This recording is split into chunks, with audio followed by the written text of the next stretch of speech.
या देवी सर्वभूतेषु मातृरूपेण संस्थिता नमस्तस्यै। या देवी सर्वभूतेषु लक्ष्मीरूपेण संस्थिता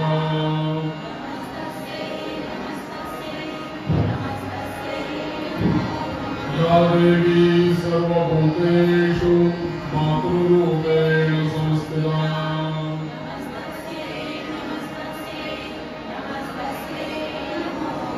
या देवी सर्वभूतेषु शक्तिरूपेण संस्थिता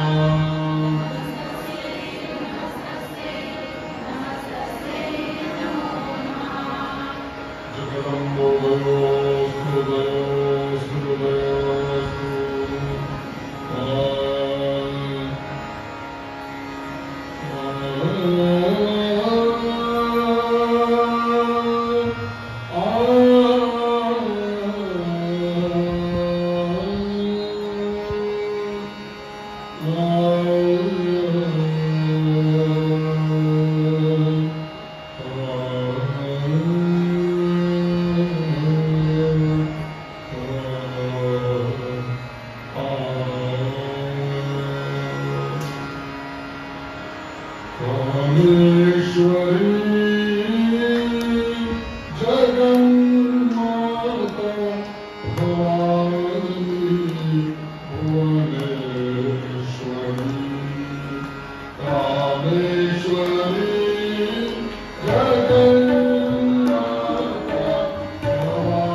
मंगलमूर्तीच्या या पवित्र अशा प्रांगणामध्ये पूजा पार्क गणेश मंदिर वृद्धी सिद्धी शक्ती सहित विराजमान असलेल्या मंगलमूर्तीच्या चरणी अभिवंदन करतो. वृद्धी सिद्धी आणि शक्ती स्वरूपा या दोघींच्याही चरणी नतमस्तक होतो. या मंदिरामध्ये असलेल्या सर्व देवदेवतांना वंदन करतो. तसंच ज्यांनी हा देवी भागवत सप्ताह आयोजित केलेला आहे या ठिकाणी त्या आयोजकांना मनापासून धन्यवाद, मनापासून वंदन, मनापासून नमस्कार. आणि आपल्यासारख्या सर्व श्रोतृवृंदांना जगदंबा स्वरूप असलेल्या सर्व श्रोत्यांना अभिवादन करतो. या देवी सर्व भूतेषु शक्ती रूपेण संस्थिता नमस्तस्यै नमस्तस्यै नमस्तस्यै नमो नमः. एक गोष्ट अशी आहे की काल आपण जगदंबेची देवी गीता थोडीशी बघितली. एकंदरीत या संपूर्ण देवी भागवतामध्ये ही देवी गीता 9 अध्यायामध्ये आलेली आहे. कारण देवीला 9-11 प्रिय, नवदुर्गा, 9 दिवसाचं नवरात्र, 9-11 देवीला प्रिय असल्यामुळे 9 अध्यायांमध्ये स्वतःचे वडील हिमालय, या हिमालयाला या जगदंबा पार्वतीने देवी गीता सांगितली. या देवी गीतेचा पाठ केव्हा करावा हेही मी आपल्याला सांगितलं. अष्टमी, नवमी, चतुर्दशी, पौर्णिमा, बुधवार, शुक्रवार, मंगळवार या दिवशी तुम्ही करू शकता. आवर्जून आपल्या वडील, आजोबा, पणजोबा यांच्या श्राद्धाच्या दिवशी देवी गीतेचा पाठ करा, असं शेवटच्या अध्यायामध्ये देवी म्हणतो.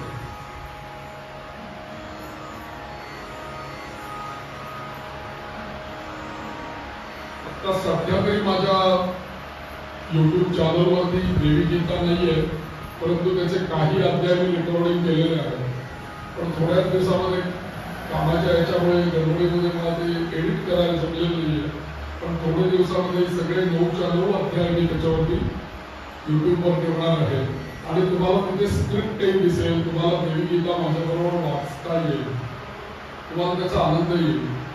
जी 108 शक्तीपीठ, ज्या 108 शक्तीपीठांची नावं आपल्याला आपल्या पर्वाच्या दिवशी, श्राद्धाच्या दिवशी घ्यायचे, ती 108 नावं तुम्हाला तिथे मिळतील. स्वधा स्तोत्र, स्वाहा स्तोत्र, सरस्वती स्तोत्र, हे कुठेही पुस्तकामध्ये छापलेलं नाही. हे या देवी गीतेमध्ये किंवा या स्वतंत्र असं देवी गीतेचं पुस्तक नाही मिळत. कुठे मिळतं पुस्तक? स्वतंत्र देवी गीतेचं पुस्तक असं कोणी छापलेलं नाहीये. पण देवी गीता 9 अध्यायांची फार सुंदर आहे. कुंडलिनीचं विस्तृत वर्णन 3ऱ्या अध्यायामध्ये काल मी जसं सांगितलं होतं केलेलं आहे. देवीची उपासना काय करायची हे मी केलेलं सांगितलेलं, त्या देवीने सांगितलेलं आहे.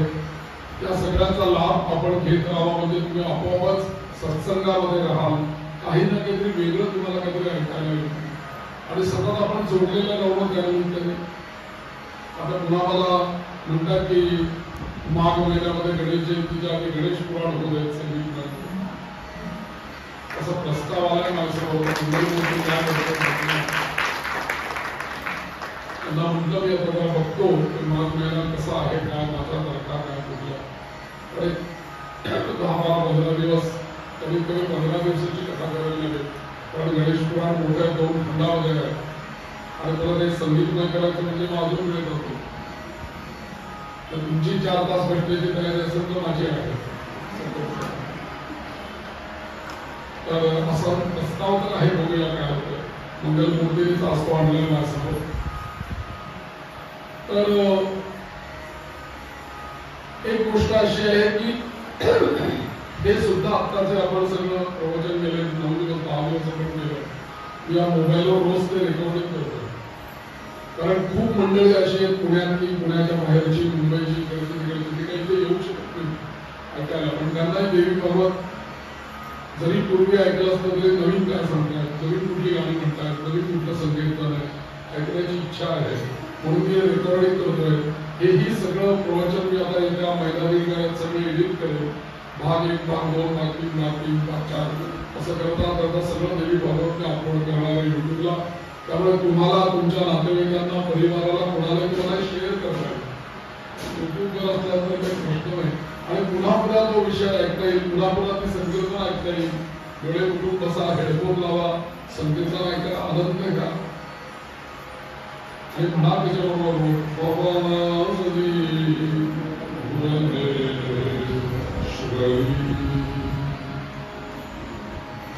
याच्याकरता आत्ताच्या काळामध्ये ही सोय आहे.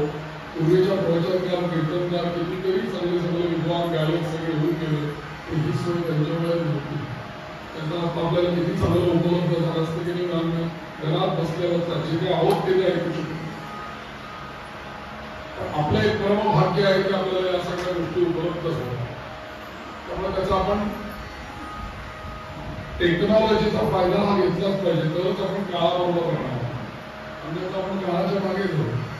आणि शक्ती त्याच्यातही आहे ना टेक्नॉलॉजी. मी नेहमी सांगतो या जगामध्ये टेक्नॉलॉजीमध्ये सर्वात बुद्धिमान जर का कॉम्प्युटर आहे तर आमच्या देवतांमध्ये सर्वात बुद्धिमान हा गणपती बाप्पा आहे. तो गणपती बाप्पाने वाहन ठेवले उंदीर आणि कॉम्प्युटरने वाहन ठेवले माऊस. त्यामुळे ते त्यालाही ते ठेवायला लागतं. शक्ती सगळीकडे आहे ना. पूर्वीच्याकडे वह्यांच्या पूजा करायची, मोठमोठ्या चोपड्या वह्या असायच्या, त्याच्यावर स्वस्तिका, श्रीका ते करा. आता हार्दिशची पूजा, संगणक देवताभ्यो नमः.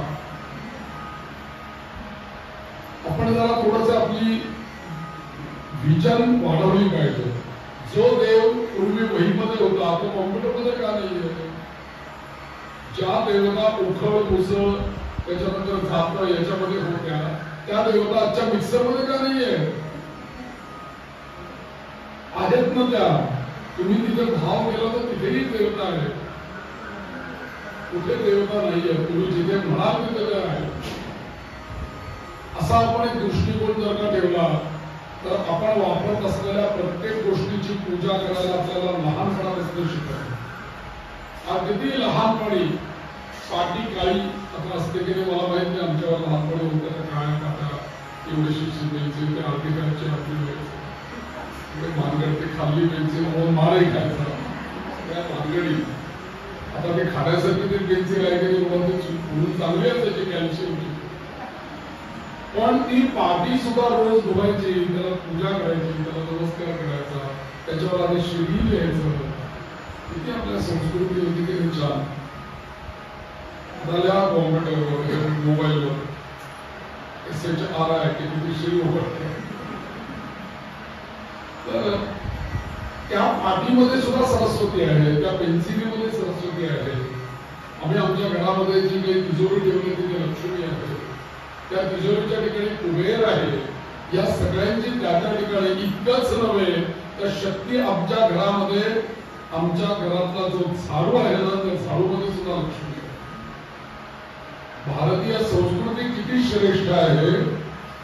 जे जे तुम्ही वापरता त्या सगळ्या याच्यामध्ये त्यांनी देवत्व बघायला आपल्याला शिकवलं.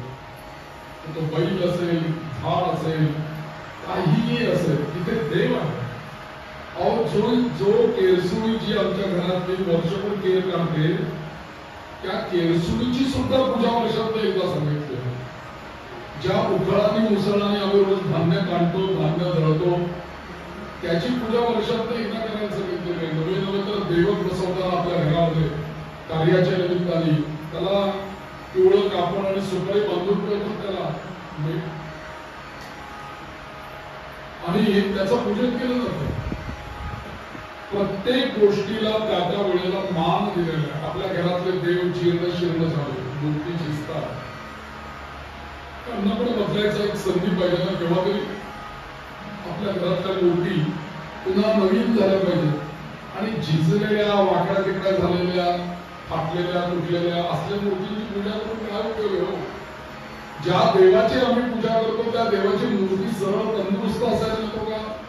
साधारण गोष्ट आहे की ज्या देवाला आम्हाला नैवेद्य दाखवायचा त्याचं तोंड चालत असलं पाहिजे की नाही, ज्या देवाने आपल्याला आशीर्वाद द्यावा त्याचा हात चालला असला पाहिजे की नाही, ज्या देवाने आमच्या घरावरती कृपा दृष्टी बघावं त्याचे डोळे चालले असले पाहिजे की नाही.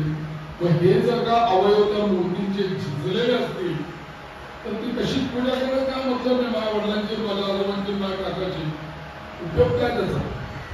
झिजलेल्या, फाटलेल्या, भरलेल्या अशा मूर्तींची घरामध्ये पूजा करू नका बरं. स्वच्छ सुंदर मूर्ती असायला पाहिजे. मग अशा संदर्भात मूर्ती आपल्या घरामध्ये असतील झिजलेल्या, फाटलेल्या, तुटलेल्या तर काय करायचं. काही नाही, त्यांना स्वच्छ सुंदर स्वच्छ पाण्याने पंचामृताने अभिषेक करायचा. गुरुजींना कुठल्या तरी बोलवा, व्यवस्थितपणे वैदिक अभिषेक करून द्या त्याला गुरुजींकडनं.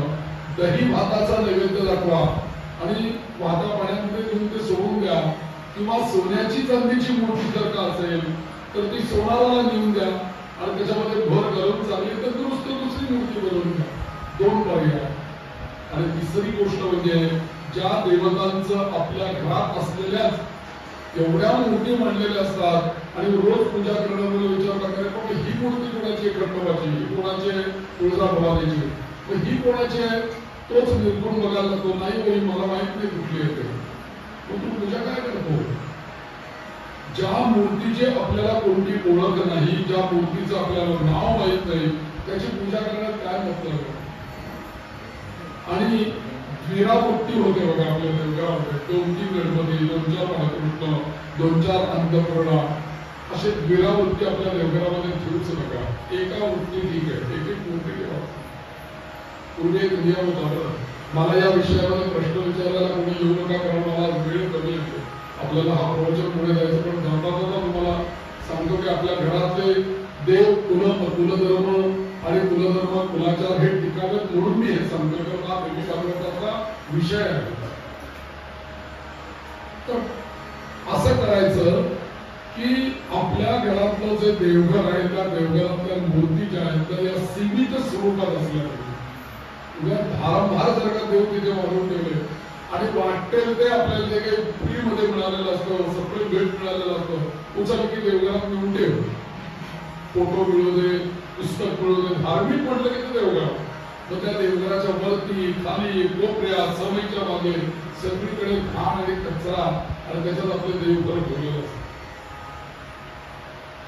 देवघर म्हणजे आपल्या घराचा हार्ट आहे असं समजा. आपल्या हार्टमध्ये असा कचरा आला तर चालेल का, कोणी काय दिलेलं हाताला असतं काय होईल. आपल्या घराचं जर का हृदय व्यवस्थित चालायला पाहिजे तर आपल्या घराचं देवघर व्यवस्थित असायला पाहिजे. देवघर इज इक्वल टू आपल्या घराचं हार्ट. म्हणून आपल्या देवघरामध्ये कमीत कमी कुठल्या मूर्ती असाव्यात लक्षात घ्यायचं, लिहितात त्यांनी लिहून घ्या, त्याचा तुम्हाला याच्यामध्ये नंतर कळेल. पहिली मूर्ती म्हणजे गणपती, त्याच्यानंतर विष्णू, विष्णूच्या करता बाळकृष्ण असला तरी चालेल, शाळीग्राम असला तरी चालेल, नारायणाची मूर्ती तरी चालेल, पण गणपती विष्णू. त्याच्यानंतर शंकर, त्या मुलीला सुद्धा त्या गौरी हाराच्या वेळेला अन्नपूर्णा आणि बाळकृष्ण देतात, तर त्याच्यामध्ये शंकराची पिंड पण असावी, गणपती पण असावा. ते दोनच मूर्ती देतात. मी बरेच लोकांना माझ्या याच्यामध्ये सांगितलेलं मी की 4 मूर्ती तरी कमीत कमी पाहिजे, म्हणजे तिला आयुष्यामध्ये या सगळ्या चारी शक्ती काम करतील तिच्या जीवनामध्ये. म्हणून गणपती, विष्णू, शंकर, त्याची महादेवाची पिंड. पण महादेवाची पिंड घेत असताना ती एकतर शिवाचा बाण मिळतो असा, आपल्या पुण्यामध्ये काळे आणि सुगंधी कलरचे बाण असतात बघा, जंगली शनिवार मंडई रस्त्यावर काळ्या आणि सुगंधीचं दुकान मोठं, त्यांच्याकडे ते बाण आहे शिवबाण. तो बाण छोटासा घ्यावा, त्याला चांदीची छान पिंड करून घ्यावी, त्याच्यावर तो बाण ठेवावा, नाक ठेवावा. शंकराची पिंड पाहिजे. त्याच्यानंतर स्फटिकाचे असेल शंकराची पिंड तरी चालेल. पण बघा, विष्णू, गणपती, विष्णू, शंकर, आता कोण राहिलं? देवी. देवी म्हणजे अन्नपूर्णा असू दे, लक्ष्मी असू दे, एक देवी कुठली असू दे ती चालेल आपल्याला, किंवा आपली कुलदेवीचा भाग. आणि 5वी जी गोष्ट आहे ती म्हणजे सूर्य आपल्याला देवघरात असायला पाहिजे. मग सूर्याकरता काय तुम्ही ठेवणार? 2 गोष्टी आहेत. सूर्याकरता स्फटिक मणी ठेवा म्हणून सांगितलंय. जे स्फटिक आहेत ना, ते स्फटिकाचा मोठा मणी घ्यायचा आणि सूर्य म्हणून त्याची पूजा करायची. याला सूर्यकांत मणी असं म्हणतात. त्यामुळे याला याची पूजा केली की सूर्याची पूजा केल्याचं पुण्य आहे. म्हणून स्फटिक ठेवावं आपल्या घरामध्ये. म्हणजे मला 5 देवता झाल्या की नाही? गणपती, विष्णू, शिव, सूर्य, देवी. म्हणजे याला म्हणतात पंचायतन देवता. या 5 देवता म्हणजेच पृथ्वी, अप, तेज, वायू, आकाश. मग गणपती जो आहे तो पृथ्वी, पृथ्वी तत्व. त्याच्यानंतर विष्णू जे आहेत ते आप तत्व. त्याच्यानंतर काय म्हणतात गणपती हरिशिव, गणपती हरिशिव. शिव तत्व म्हणजे आकाश तत्व. त्याच्यानंतर भास्कर म्हणजे तेज तत्व, सूर्य म्हणजे तेज तत्व. आणि जगदंबा देवी म्हणजे वायू तत्व. म्हणजे या 5 देवतांची पूजा केली म्हणजे काय होणार? पंचमहाभूतांची पूजा केल्याचं पुण्य आपल्याला या देवतांच्या पूजेत. आणि या व्यतिरिक्तच जर का आपल्याला पाहिजे असेल प्रेम म्हणून जर का देवघरामध्ये, तर आपण ओंकाराची प्रेम ठेवू शकतो, जे आधी निर्गुण आहे. गुरु कोणाचे असतील, श्रीधर स्वामी, रामदास स्वामी किंवा गोंदवलकर महाराज, त्यांचा एखादा फोटो ठेवावा बस. त्यांच्या व्यतिरिक्त आमच्या देवघरामध्ये काहीही नको. म्हणून ते हे जे प्रश्न विचारले जातात ना, इथं प्रश्न विचारलाय की आमच्या पुढे आमच्या देवघरातल्या देवांचं काय करायचं, तर आमच्या पुढे कोण पूजा करणार? ही जी समस्या निर्माण होते ना घरामध्ये, ही समस्या अति देव वाढवून ठेवल्यामुळे होते. तर बिचारा लोकांना एवढा वेळ नसतो. 5-25 देवता असतील केव्हा पूजा करणार तो? 5 देवता सुटसुटीत ठेवल्या तर या 5 देवतांमध्ये तुमची कुलदेवता पण येते आणि तुमची इष्टदेवता पण येते. दोघांचा समन्वय आणि या जगातल्या सगळ्या सगळ्या सगळ्या सगळ्या देवता या 5 देवतांमध्ये. कल्पना करा तुम्ही, आपल्या घरात शंकर ठेवला की 11 ज्योतिर्लिंग त्याच्यामध्ये आली. गणपती ठेवला की सगळे अष्टविनायक गणपती त्याच्यामध्ये आले. देवी ठेवली 51 शक्तीपीठ त्याच्यामध्ये आली. तर का त्यानंतर सूर्य ठेवला, 12 सूर्य ब्रह्मांडातले त्याच्यामध्ये आले. आणि आणखी कोण? विष्णू ठेवले तर विष्णूचे सगळे 10 अवतार त्याच्यामध्ये आले. अजून कुठल्या देवता तुमच्याकडे सांगावा? या सगळ्या देवता याच्यामध्ये आल्या की नाही या पंचायतनामध्ये. म्हणून या पंचायतनाची पूजा आपल्या घरामध्ये व्हावी. मूर्ती स्वच्छ असाव्या, नीटनेटक्या असाव्या, अवयव त्यांचे परिपूर्ण असावे. आणि मी परवाच्या दिवशी सांगितलं की अज्ञामधनं त्या देवतांचं उद्वार्जन करायचं. चिंच, मीठ, लिंबू लावून चांगलं घासून पुसून त्या मूर्ती स्वच्छ ठेवायच्या. त्याच्यानंतर शंख आणि घंटा आपल्या देवघरामध्ये असायलाच पाहिजे. त्या घंटा लोकांच्या घरामध्ये असते, पण एकदा मी असं गेलो होतो एकांच्याकडे, मी आरतीचं नाव घेतलं म्हणजे घंटा वाजवला. ते घंटा वाजवून तो हलवायला लागले. घंटा वाजेच ना, म्हटलं थांबू इकडे आलं का अडकले का म्हणजे ते लोक अडकतं ना कुठे. तर ते बघितलं मी आणि अशी घंटा बघितली त्याच्यात लोकच नव्हतं. आणि मी म्हटलं काय होईल घंटेमध्ये लोक नाही. अहो ते आमच्या आजोबांपासून अशीच आहे. म्हणजे गेले 3 पिढ्या लोक नसलेली घंटा देवघरामध्ये आहे. ती घंटा वाजवायची असते हेही कल्पना नाही. पूजा चालू आहे. याला म्हणतात अज्ञान पूजा. ज्ञानपूर्वक कर्म करा. आणि म्हणून मी परवाच्या दिवशी सांगितलं की घरातल्या कर्त्या माणसानेच घरातल्या देवाची पूजा केली पाहिजे. का स्त्रियांना पूजा करायची वेळ येते घरातल्या देवांची? स्त्रियांनी जे करायचं ते करायचं, पण घरातल्या देवांची पूजा हा स्त्रियांचं धर्मशास्त्रामध्ये कर्तव्य नाहीये. करू नये म्हणून सांगितलं. आणि नेहमी लक्षात ठेवा, घरातला कर्ता जो असतो कुटुंब चालक, तो जर का पुण्यवान असेल तर सगळं कुटुंब पुण्यवान होईल. नेहमी लक्षात ठेवा, आपण जे पुण्य करतो त्या पुण्यातलं अर्ध पुण्य हे आपल्या पत्नीला जातं. पत्नी जे पुण्य करते ते पुढच्या मुलांपर्यंत पुण्य जातं. सुशीलो मातृपुण्येन पितृपुण्येन चातुरहा. आपणच जर का पुण्य मिळालं नाही तर जी स्वतःचं नाव गोत्र कुळ हे सगळं सोडून, आई वडिलांना सोडून जी तुझ्या घरात आली आहे, तूच जर का पुण्यवान झाला नाहीस तर तिला विचारायला कोण पुण्य देणार आहे? आणि ती कधी पुण्यवान होणार? आपली पत्नी जर का पुण्यवान नसेल तर घरामधलं पुण्य संपून जाईल. लक्षात ठेवा. म्हणून आपण पुण्यवान झालं पाहिजे तर आपल्या पत्नीला पुण्य मिळेल. ही व्यवस्था आहे शास्त्राची. म्हणून घरातली पूजा आवर्जून पुरुषांनीच केली पाहिजे. आणि मग ते प्रश्न येत नाही शंखाची पूजा बायकांनी करायची का शाळीकरांची पूजा बायकांनी करायची. पुरुष जर का घरातल्या पूजा करत असेल तर हा प्रश्नच येत नाही ना. पण काही गोष्टी ज्या असतात की ज्या आपल्या स्वतःच्या शरीराशी त्यांचे ऑरे जे आहेत त्या मूर्तींचे ते आपल्या शरीराचे मॅच होत नाही. स्त्रीचा ऑरा वेगळा आहे, पुरुषाचा ऑरा वेगळा आहे, त्या मूर्तीचा ऑरा वेगळा आहे, शालिग्रामाचा ऑरा वेगळा आहे, शंखाचा ऑरा वेगळा आहे. तो ऑरा आपल्याला मॅच होत नाही. म्हणून अशा काही गोष्टी आहेत की त्या आपल्या जवळ असतात. आम्हाला उदाहरण द्यायचं, स्त्रीच्या शरीराला त्या गोष्टी चांगल्या नाही. त्यापैकी एक म्हणजे शालिग्राम आणि एक म्हणजे शंख. या दोघांची पूजा. मग आता अगदीच मला एकीने विचारलं होतं, अहो काय करणार, आम्हालाच करावं लागते, इथं काही करत नाही, मग न होण्यापेक्षा बरी. ते पेपर त्यांना हे असतं, सकाळी फिरायला जायचं असतं डोंगरावरती, त्यामुळे त्यांना पूजाला वेळ मिळत नाही. मग आता काय करावं, आल्यानंतर म्हटलं करू दे. त्या आल्यानंतर त्यांचा चहा असतो, पेपर वाचत असतो, नाटक असतो, मग व्हॉट्सअप असतं आणि माझी वेळची वेळ होते. असं करता करता त्यांना वेळ नाही, या पूजा करतात. ठीक आहे, यांना पूजा करू देत, पण यांना पूजा करता करता मग समजा अशी वेळ आलीच आपल्याला पूजा करण्याची तर शालिग्राम आणि शंख बाजूला करून ठेवा. काही काय करू दे.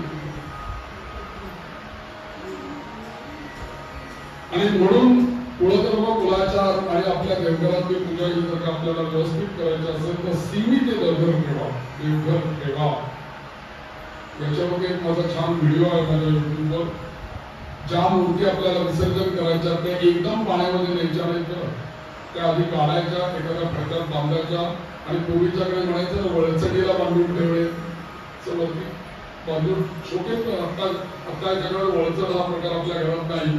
वरती असं कुठे बांधून ठेवा, कुंडाला लावून ठेवा, कुंडला लावून ठेवा. काही दिवस एक 8-10 दिवस ठेवू नये म्हणजे त्याचा पूर्ण देवत्व निघून जाईल. मग 8-10 दिवसांनी ते विसर्जन तरी करा, त्याच्यात भर टाकून नवीन मूर्ती तरी करा. आणि त्याला विसर्जन करण्याकरता ही अशी प्रोसेस सांगितली. जेव्हा आपला मुलगा आणि सून जेव्हा आपल्या घरामध्ये येते नवीन लग्न करून आणि ती गृहप्रवेश करते त्यावेळेला ती येताना आपल्या घरामध्ये अन्नपूर्णाने बाळकृष्ण घेऊन आलेले असते. अशा वेळेला काय करावं, समजा का मुलगा आणि सासू आणि सासरे आणि मुलगा आणि सून हे एकत्र राहत असतील आणि एकच सगळ्यांचं मिळून देवघर असेल तर अशा वेळेला सासूबाईंनी आपली जी अन्नपूर्णा आणि बाळकृष्ण ठेवलेला होता इतके वर्ष त्या देवघरामध्ये त्यांना काढून बाजूला ठेवून द्यावं आणि नवीन जो आलेला सनेचा बाळकृष्ण आणि अन्नपूर्णा तो तिथे ठेवला. आता प्रश्न येईल का, हे जर का माहिती असेल आपल्याला तर देवघरामध्ये 4-4, 5-5 बाळकृष्ण होतील का, 4-4, 5-5 अन्नपूर्णा होतील का? होणार नाहीत ना. हे करायला पाहिजे. मग तो कुठे ठेवायचा? तो बाजूला शोकेस मध्ये ठेवा, कुठेही ठेवा, देवघरात नका ठेवा, कारण ते 2-2 होतील ना. आणि समजा जर का आपला मुलगा आणि सून जर का अमेरिकेतच राहणार असेल आणि त्यांचं देवघर त्यांनी अमेरिकेत मांडायचंय त्यांना, अशा वेळेला जाऊ दे त्यांचा त्यांना अन्नपूर्णा त्यांनी काहीतरी मांडायला तर तिथे पाहिजे ना. अशा वेळेला असा विचार करा, अशा वेळेला असा विचार करा. म्हणून या सगळ्या गोष्टींची पथ्य जर का आपण व्यवस्थित काढली तर आपला कर्म व्यवस्थित होईल. आणि दुसरी गोष्ट, निद्रा नाश.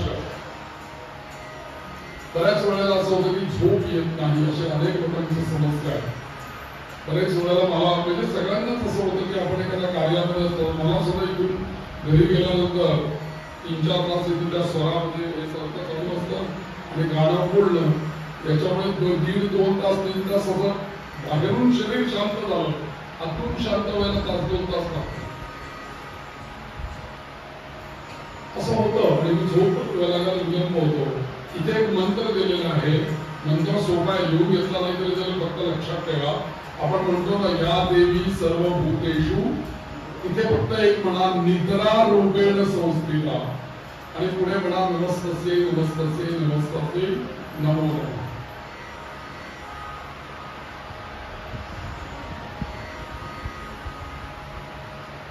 तर या देवी सर्व भूतेषु निद्रा रूपेण संस्थिता नमस्तस्यै नमस्तस्यै नमस्तस्यै नमो नमः.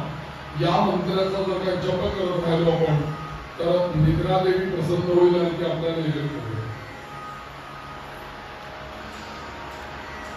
जेवण आणि झोप याच्यामध्ये जर का 2.5-3 तासाचा अंतर राहिलं तर मग झोप यायला प्रॉब्लेम येत नाही. पण लगेच जेवला लगेच जर का झोपला तर झोप येत नाही. म्हणून आपल्याकडे शास्त्राने काय सांगितलं, तुम्ही सूर्यास्तानंतर लगेच भोजन केलं पाहिजे. जास्तीत जास्त लेट भोजन म्हणजे 7:30-8 पर्यंत, 10-10:30 झोपायचं, म्हणजे बरोबर ते सायकल चालू राहते. पण जेवायला जर का आपण 10:30 वाजता बसतो तर मध्ये 2.5 तास कुठले देणार आणि केव्हा झोपतात, तर मग ती झोप येत नाही. पण तरी सुद्धा आपल्याला जर का झोप जगदंबेच्या कृपेने यावी असं वाटत असेल तर या मंत्राचा तुम्ही जप करू शकता. त्याच्यानंतर दुर्गे दुर्घट भारी तुझबिण संसारी, ही आरती आपण नेहमी म्हणतो. आरती म्हणत असताना आहे ना, त्याच्यामध्ये कुठले शब्द आहेत त्यांचा विचार करून आपण त्या मंत्रांचा उच्चार केला पाहिजे. इथे इतके सुंदर शब्द आहेत, दुर्गे दुर्घट भारी तुझबिण संसारी. आता दुर्गे म्हणजे ती जगदंबा, दुर्घट भारी, दुर्घट कोणाला म्हटलेलं आहे, माझ्या या शरीराला म्हटलं. माझा हा जो घट आहे हा तुझ्या कृपेशिवाय कसा आहे, दुर्घट आहे, हा सुघट नाहीये. पण तुझी कृपा जर का झाली तर तो काय होणार आहे, सुघट होणार आहे. म्हणून तुझी कृपा नाही म्हणून हा दुर्गे दुर्घट झालाय, भारी वजनदार झालाय, त्याला गती नाही काही, जडत्व आलेलं आहे. तुझं विणं संसारी, कारण तू माझ्या जीवनामध्ये नाही म्हणून याला जडत्व आलंय. पुढे काय, तुझं विणं अनाथ नाथे अंबे करुणा विस्तारी. मी तुझ्या विना अनाथ आहे काही, तुझी जर का कृपा नसेल तर मी अनाथ आहे या जगामध्ये. म्हणून अनाथ नाते अंबे करुणा विस्तारी, तुझी करुणा विस्तार कर आणि त्या करुणेच्या पंखाखाली मला घे. पुढे अनाथ नाते अंबे करुणा विस्तारी, बारी बारी जन्म.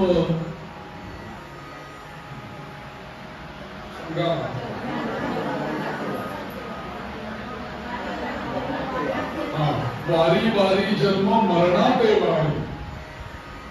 तर वारी वारी जन्म मरणाते वारी, जन्म आणि मरण हे साखळी केले. जन्माला आला, गेला, पुन्हा जन्माला आला, पुन्हा गेला, पुन्हा जन्माला आला, पुन्हा असे चालू आहे ना, अनेक जन्म पुढेही चालणार आहे.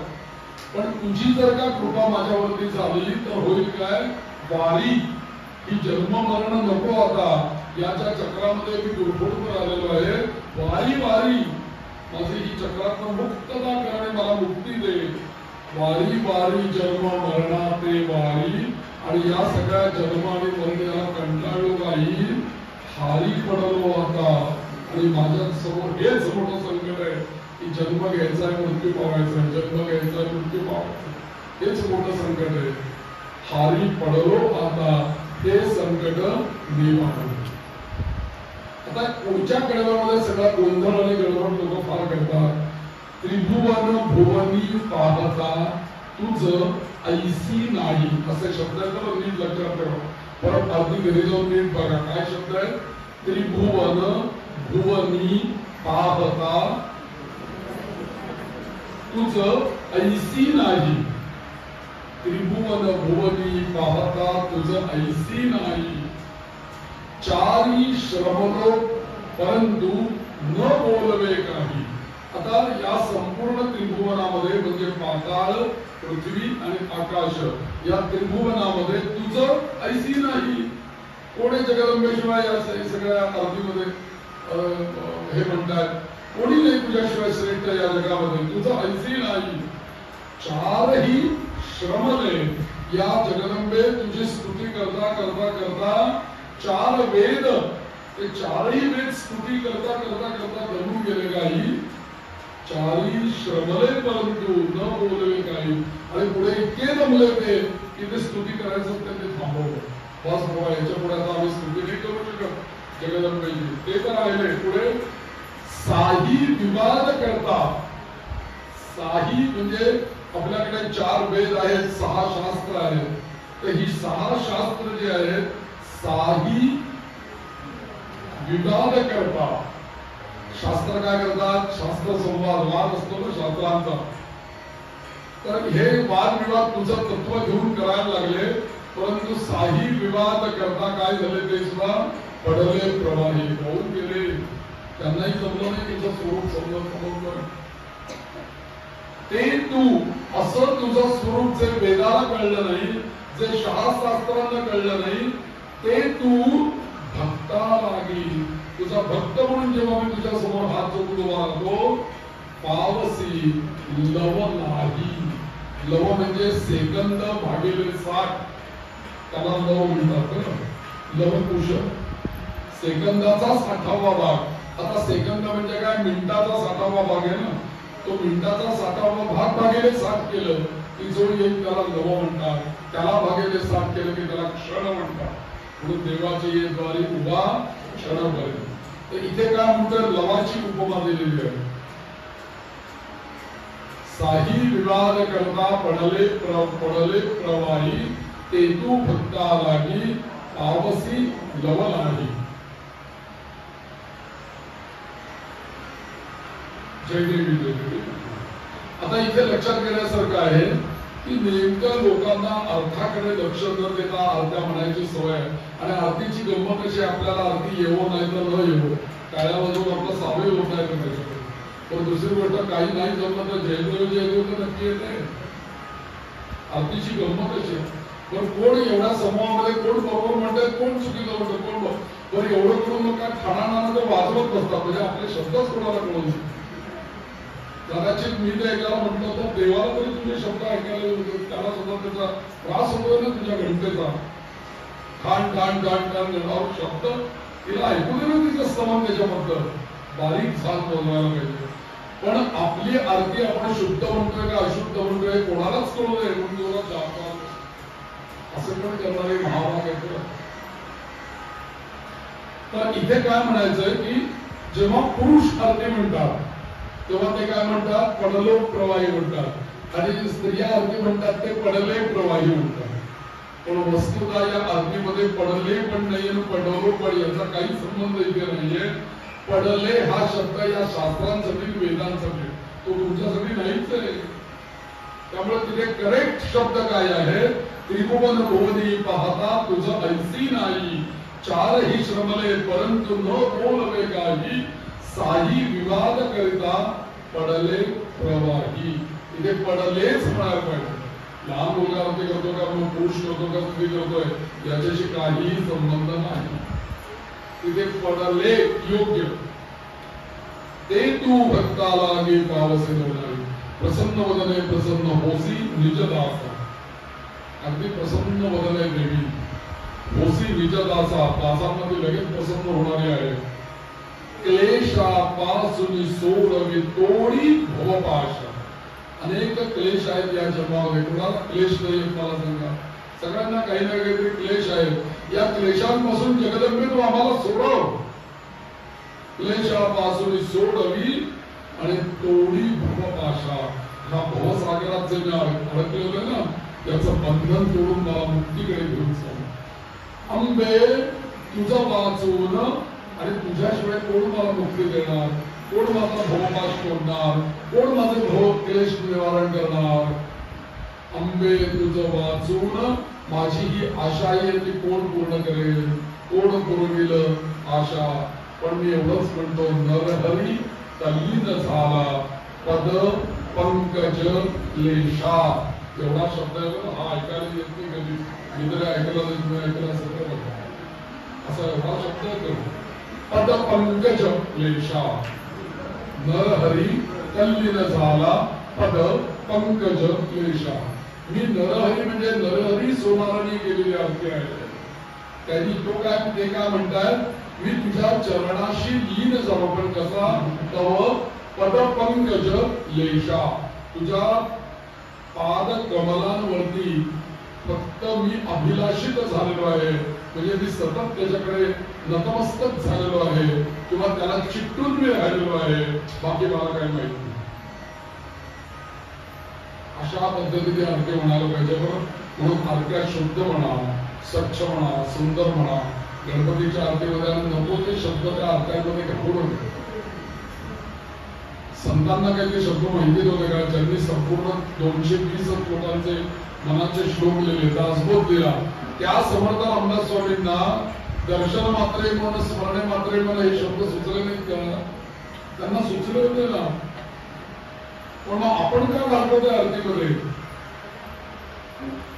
रत्नखचित पोरा तुझं गौरी कुमारा चंद्रनाची कोटी कुंकुम केशरा हिरे जडित मुकुट शोभतो बरा.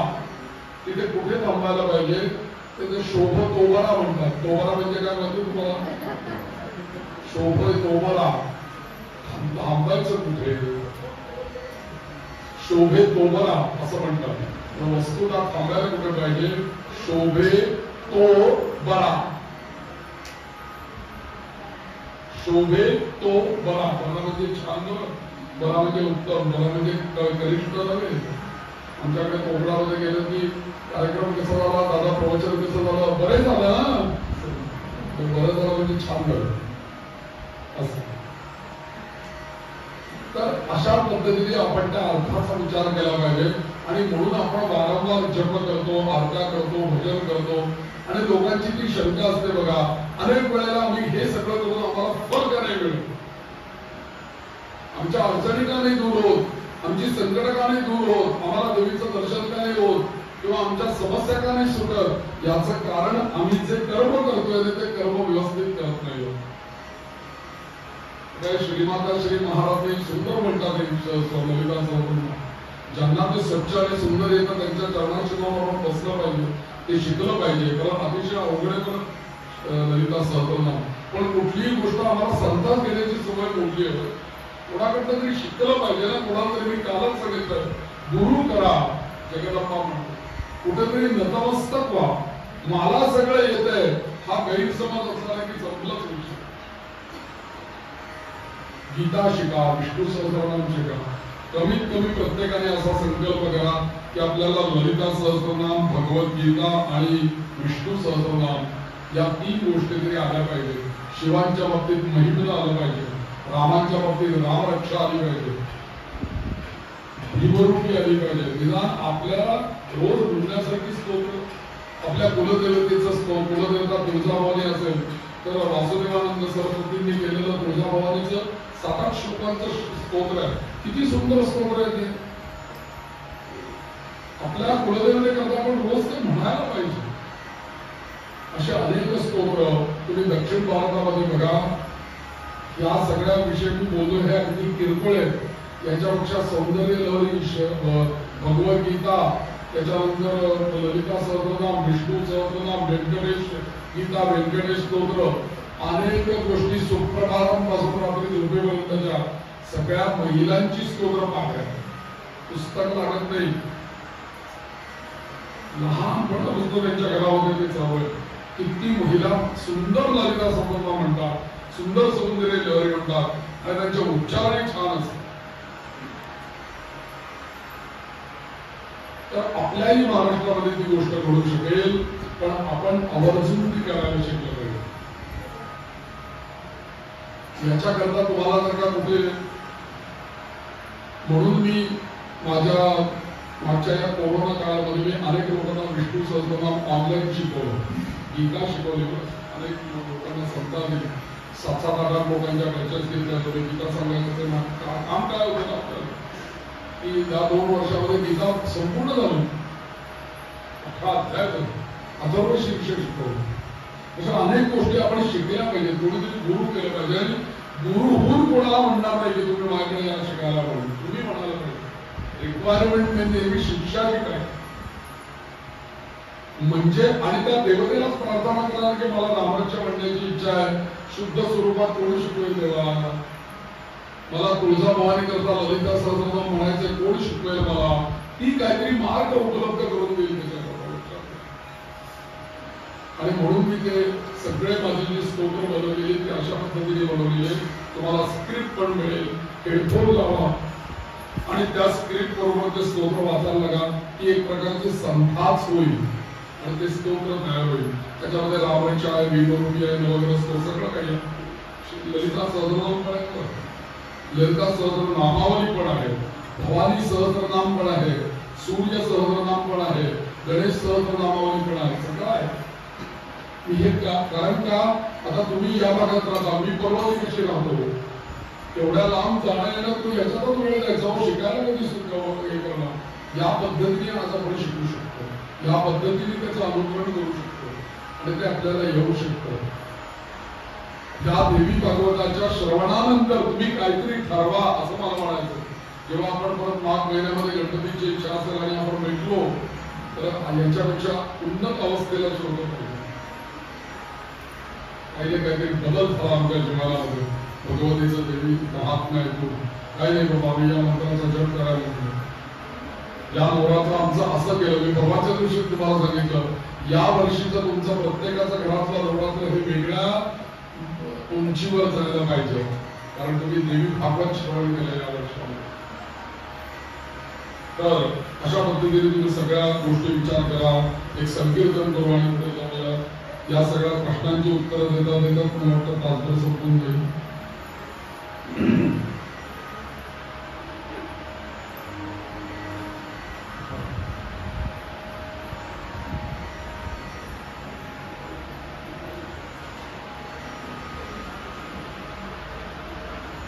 कामानिमित्त पूजा जर का करायला जमली नाही तर काय करावं असा प्रश्न आहे.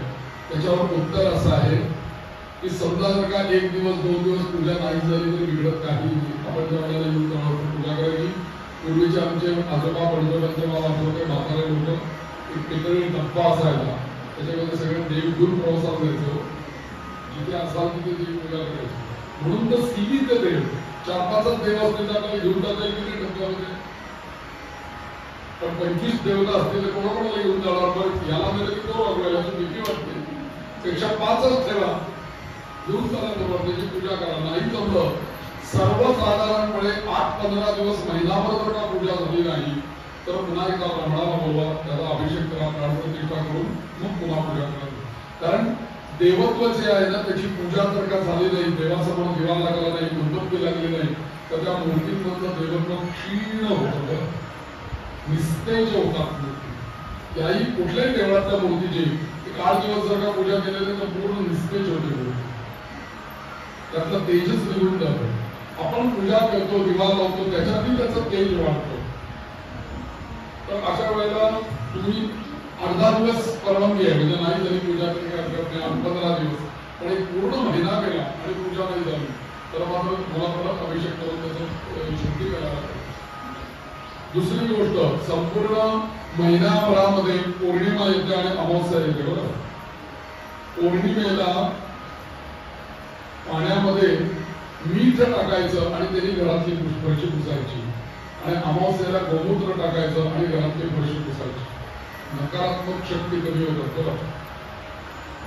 त्याच्यानंतर रुद्राक्ष धारण हे सगळ्यांनी करू शकता.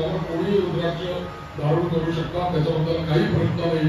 पण रुद्राक्ष धारण करताना जर का आपण रुद्राक्ष धारण केलेलं असेल तर काही नियम पाळणं आवश्यक आहे. खाणं पिणं सगळ्याच गोष्टी गळ्यात रुद्राक्ष आणि काही पण तर तसं नाही, कारण शुभ स्वरूप आहे. आणि रुद्र अक्ष म्हणजे शंकरांचा डोळा आहे बरं तो. म्हणजे शिव उलट तिकडे बाजूला असलेले ते बघत नसतील तर ते गळ्यात असतील पण बघायला नसतील काय करतोय. आणि शिवांचा क्रोध भारी आहे, म्हणून जर का काय आपल्याकडनं काही पाळणूक होणार नसेल तर काढू नये. पण जर का आता काही कोणाशी काय लागायचं नाही, पूजा करतोय, काही वेळेला काय करायचं, पूजेत पुरतं घालायचं रुद्राक्ष, पूजा करायची, पूजा झाली की पुन्हा काढून करायचं, आपल्या मागे असं पण करू शकतो आपण. रुद्राक्ष कोणी धारण करू शकतो. रुद्राक्ष म्हणजे शंकरांचे डोळे आहेत, तर रुद्राक्ष जरूर धारण करा. आणि एकादशी व्रत मी सांगितलं या सगळ्या गोष्टींचा विचार करा. जगदंबा माता की जय. एक संकीर्तन करूया. थोडंसं आता भागवत बघूया. 5-10 मिनिटं जे काही राहिलेलं आहे थोडं मी बोलतो आणि या उत्तरात देतानाच पावलं जात होतो. गेले अनेक दिवस ते प्रश्न माझ्या समोर होते, म्हटलं आपण तरी त्याची उत्तरं दिली पाहिजे.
आपल्याकडे स्वर आहेत बघा, तुम्हाला म्हणून बघा, तुम्हाला कल्पना येते. शंकरांना बेल म्हणायचा एक श्लोक आहे.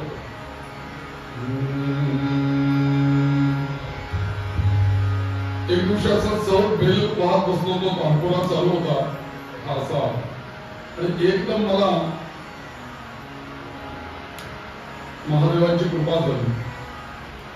ते बरोबर स्वरामध्ये आलं. कसं मला हा राग आठवल्यानंतर ते मला म्हटल्याशिवाय पुढे जाऊ नये म्हणून सांगतोय. त्रिदलं त्रिगुणाकारं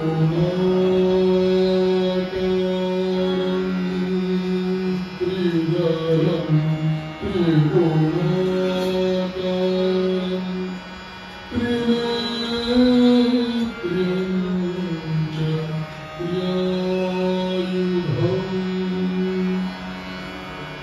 जन्म पाप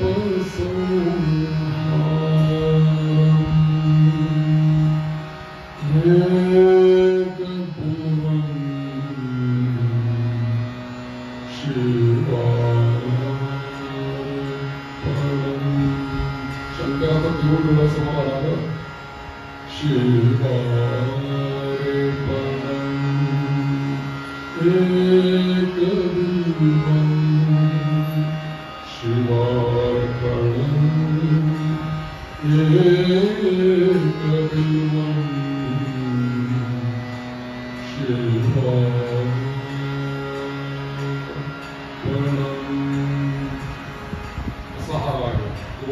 कल्याण असायचं मोगरा लक्षात सगळे फुलवेची दार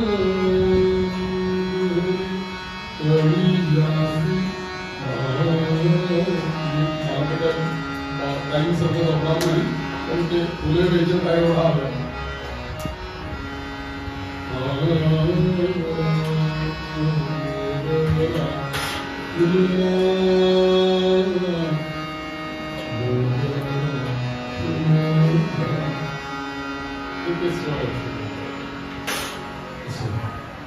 तर जगदंबा असं म्हणते की माझी पूजा मी तुला सांगितली, स्वरूप सांगितलं, या सगळ्या गोष्टी आहेत. तुझ्याकडे जर का मूर्तीच नसेल तर तू माझी पूजा कशी करणार? जगदंबा असं सांगते, अरे माझ्या मूर्तीची पण आवश्यकता नाही. तुला जर का माझी मूर्ती नसेल ना तर तू कुठेही एक मातीचा चौकोन तयार कर, स्क्वेअर मध्ये छोटी माती घे, ती ओली कर, त्याचा एक असा चौकोन तयार कर आणि त्याच्यावर माझा आवाज कर, मी येऊन बसते, माझी पूजा कर. थंडीला वरती माझी पूजा होऊ शकते असं जगदंबा. निर्गुण आहे ना ती, निर्गुण निराकार आहे, तिला मूर्ती हे प्रतीक आहे तिचं. मग ती स्तंडिलावरही तिची पूजा होऊ शकते. म्हणून आपण नवरात्रामध्ये वेदिकेची पूजा करतो, मातीचं नाही आपण ते.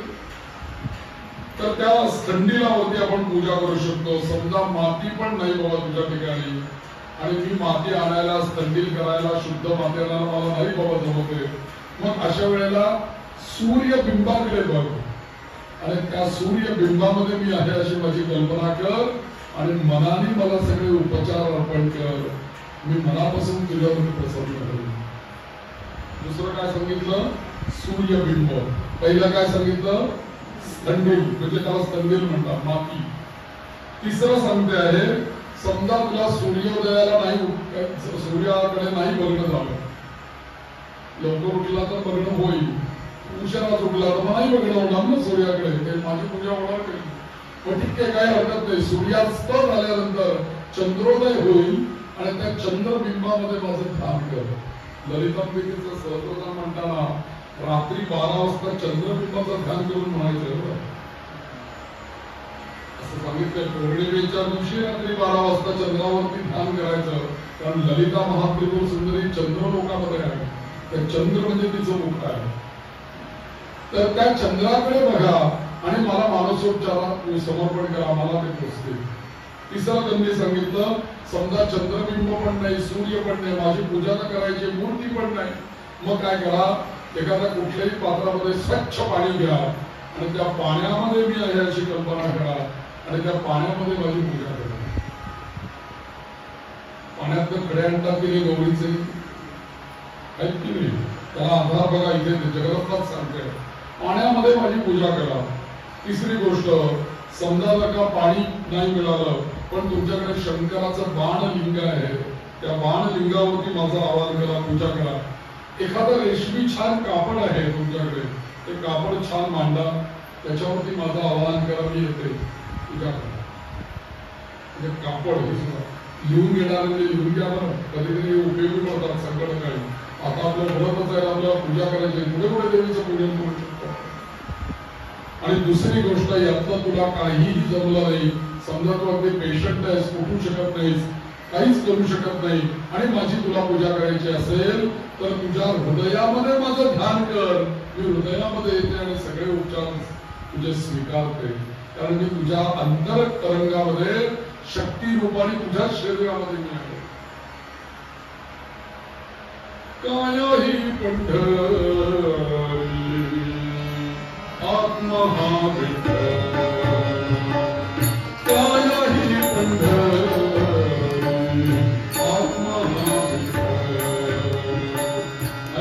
आत्मा हा विठ्ठल, तशी जगदंबा सुद्धा आत्मरूपाने आपल्या शरीरातच आहे. आपलं एक उदाहरण म्हणून तो अभंग घेतो. कायाही पंढरी आत्मा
शरीरामध्ये तो आहे, त्या मूर्तीमध्ये तो आहे, पण अंशरूपाने.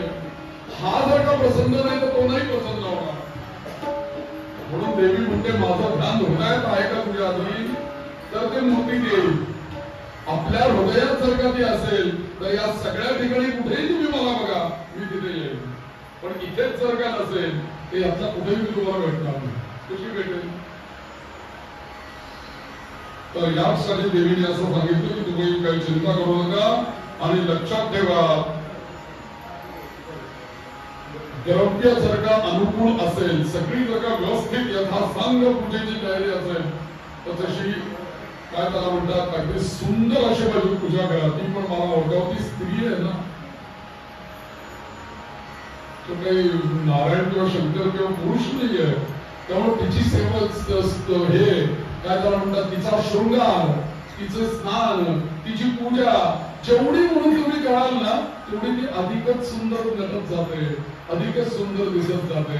असं तिचं सौंदर्य. ती म्हणते कंजूसपणा करू नका, व्यवस्थित साहित्य माझ्यासाठी आणा आणि छान माझी शृंगारयुक्त पूजा करा म्हणते. कुठेतरी कसं तरी गंध लावलं तर 2-3 ओघळ त्या नाकावर घालून देवाच्या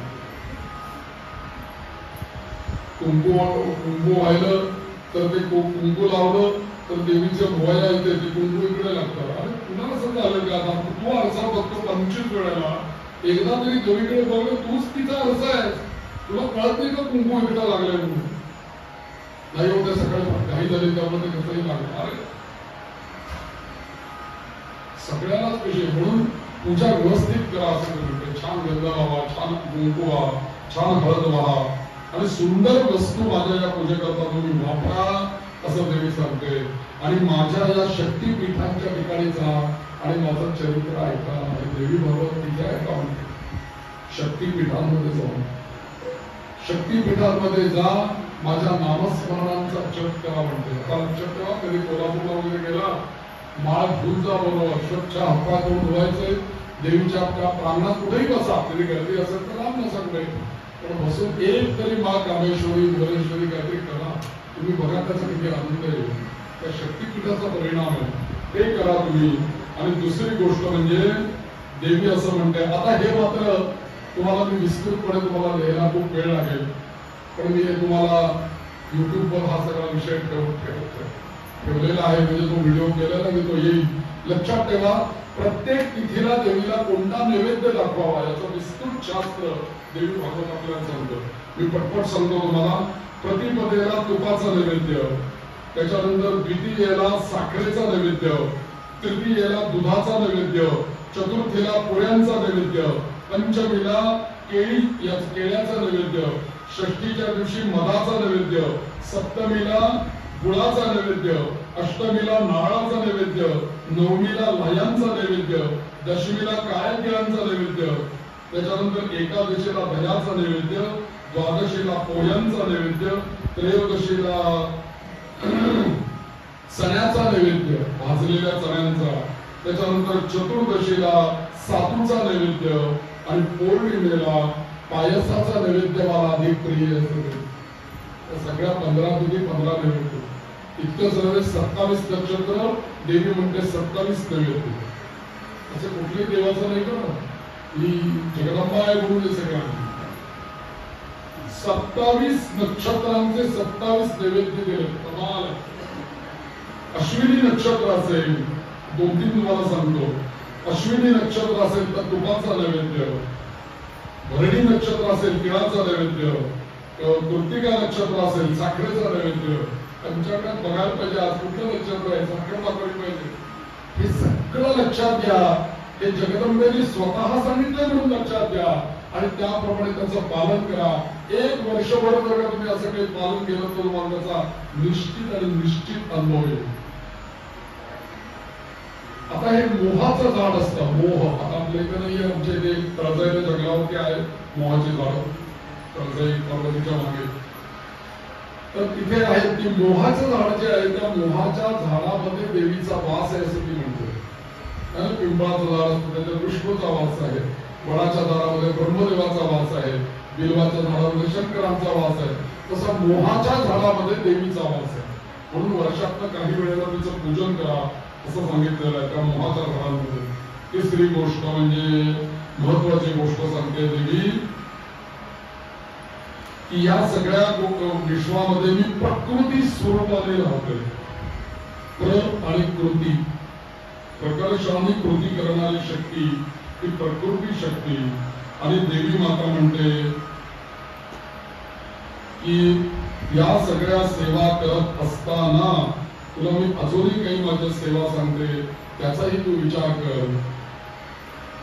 देवी असं म्हणते की ज्या भारत देशामध्ये तू जन्माला आलेला आहेस ती दुसऱ्या तिसऱ्या कोणाचीही कृपा नसून माझीच तुझ्यावरती कृपा झालेली आहे म्हणून तू या भारत देशामध्ये जन्माला आला. कल्पना करा की आपला जर का भारत देशामध्ये जन्म झाला नसता तर आपण हे देवी बाबांना ऐकलं असतं का, कुंकुमार्चन केलं असतं का? या सगळ्या गोष्टी आपल्याला होऊ शकत नाहीत. याचं कारण का की आपण योग भूमीमध्ये जन्माला येण्याच्या ऐवजी भोग भूमीमध्ये आम्ही जन्माला आलो. म्हणून या भरत आमचे नाथ महाराज असं म्हणतात की भरतखंडी नरदेह प्राप्ती हे तो परम भाग्याची संपत्ती. या भरतखंडामध्ये आम्हाला जन्म मिळणं हे आमच्या परम भाग्याची संपत्ती आहे आणि हीच खरी संपत्ती आहे. देवी भागवतामध्ये जगदंबा असं सांगते की अरे बाबा, याच भारत देशामध्ये आपल्या क्रमाप्रमाणे मानव जन्माला येतात आणि सत्व रज आणि तम या त्रिगुणांच्या नुसार शुक्ल लोहित आणि कृष्ण अशा पद्धतीने दिव्य मानवी प्रवृत्तीचे होतात आणि सर्वांचे भोग भोगावे लागतात. पण वैशिष्ट्य असं आहे की या भारतवर्षामध्ये भारत देशामध्ये सहजगत्या परमेश्वराची कृपा होऊ शकते, सहजगत्या जगदंबेची कृपा होऊ शकते. केवळ नामस्मरण जरी या देशामध्ये बसून आपण केलं ना तरी सुद्धा आपल्याला त्याच्यापासून आनंद आणि तिची कृपा मिळू शकते. याचा अनुभव जे लोक परदेशामध्ये गेलेले आहेत ना त्यांना नक्की आहे. आपल्या भूमीवरती बसून काही जप करणं, जाप्य करणं किंवा काही करणं आणि अमेरिकेत जाऊन करणं याच्यामध्ये फरक आहे. बरं, काही ना काहीतरी स्पंदनही जमिनीतली वेगळी आहेत. म्हणून भरतभूमीचं वैशिष्ट्य सांगतात आणि म्हणून या भारत वर्षामध्ये जन्म मिळाला ते आपलं परम भाग्य आहे. म्हणून इथेच मुनी वेदांती देव या सगळ्यांना असं वाटतं की या भरतभूमीमध्ये जन्माला यावं, भारतात जन्माला यावं आणि जगदंबेची आम्हाला सेवा करता यावी असं सगळ्या स्वर्गातल्या देवांना वाटतं. स्वर्गात मध्ये ऑप्शन असतो बरं का जन्माला जाण्याचा. त्यांची देव त्यांना विचारतो यमधर्म, तुम्हाला आता जन्माला जायचंय, कुठे जायचंय तुम्हाला जन्माला? आम्हाला विचारत नाही बरं सामान्य माणसांना, ते त्यांच्या ह्याच्याप्रमाणे असतात. पण हे जे वरच्या श्रेणीचे जे पुण्यवान आत्मे आहेत त्यांना मात्र काही तर जीवात्मे असे आहेत स्वर्गामध्ये किंवा जनो लोकांमध्ये, तपो लोकांमध्ये की ते यमधर्माला सुद्धा आज्ञा देतात यांना जन्माला घाला पाहिजे. आणि हे सगळे ज्योती रूपाने बरं का, भगवती म्हणते हे सगळे ज्योती रूपाने या सगळ्या 7 लोकांमध्ये हे सगळे परमात्मे मी ठेवलेले आहेत. आणि त्या वेळेला मी त्याला सांगते जा पृथ्वीवरती तेवढं कार्य कर आणि परत ये. मग तो तिथून निघतो, जन्माला येतो, कार्य करतो, पुन्हा देवीकडे येतो. अशा पद्धतीने ही साखळी सतत चालू आहे. मग त्यावेळेला तिला विचारलं जातं तुला कुठेही जन्म पाहिजे, ऑस्ट्रेलियात पाहिजे, अमेरिकेत पाहिजे, स्वीडनमध्ये पाहिजे, युरोपमध्ये पाहिजे का आफ्रिकेत पाहिजे, कुठे पाहिजे तुला जन्म? तर त्यावेळेस तो जर का म्हटला नाही मला भारतात जन्म पाहिजे तर देवी त्याला भारतात पाठवते. आणि सगळ्यांचा आग्रह हाच असतो की आम्हाला भारतात जन्माला पाठवा, कोणी असं म्हणत नाही आम्हाला तिकडे पाठवा. आणि म्हणून या भारतवासियांचं या भरतभूमीचं वैशिष्ट्य आहे की इथे तुम्ही कोणतंही कीर्तन करा, कीर्तन थोडं जरी केलं तरी सुद्धा जगदंबा प्रसन्न होते. म्हणून आता आपल्याला तुम्ही कीर्तन करायचं. म्हणून या जगदंबेला वंदन करताना जयोस्तुते जयोस्तुते श्री महामंगल शिवास्तुते शुभारे. याच्यापेक्षा परमात्मा वंदन काय सुचेल? जिच्यावरती जन्माला आलं हे परम भाग्य आहे. जिने आम्हाला या भूमीमध्ये जन्माला घेतलं हे आमचं परम भाग्य आहे. आम्हाला काही चांगलं करण्याची संधी मिळाली हे त्याच्याही पेक्षा परम भाग्य आहे. आणि मला या भरत मातेकरता काय करता येईल? भारत माता म्हणजे जगदंबा लक्षात ठेवा. भारत माता म्हणजे 51 शक्तीपीठ आहे. भारत माता म्हणजे 51 शक्तीपीठ आहे. भारत माता म्हणजे जगदंबा आहे. आणि म्हणून तिचं हे स्तवन हे गायल्यानंतर आपल्याला विश्वास मध्यंतर करून आपल्याला पुढचा कार्यक्रम करायचा. एक कडवं म्हणतो मी फक्त करतो. जय स्तुते जय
तुझे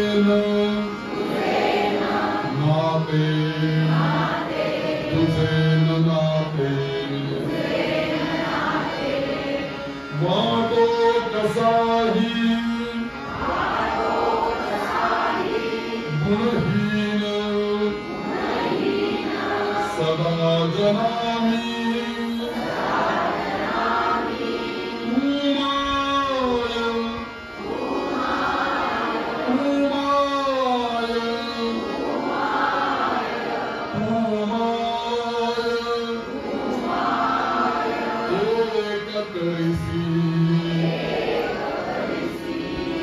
मम सोजनासि सोजनामि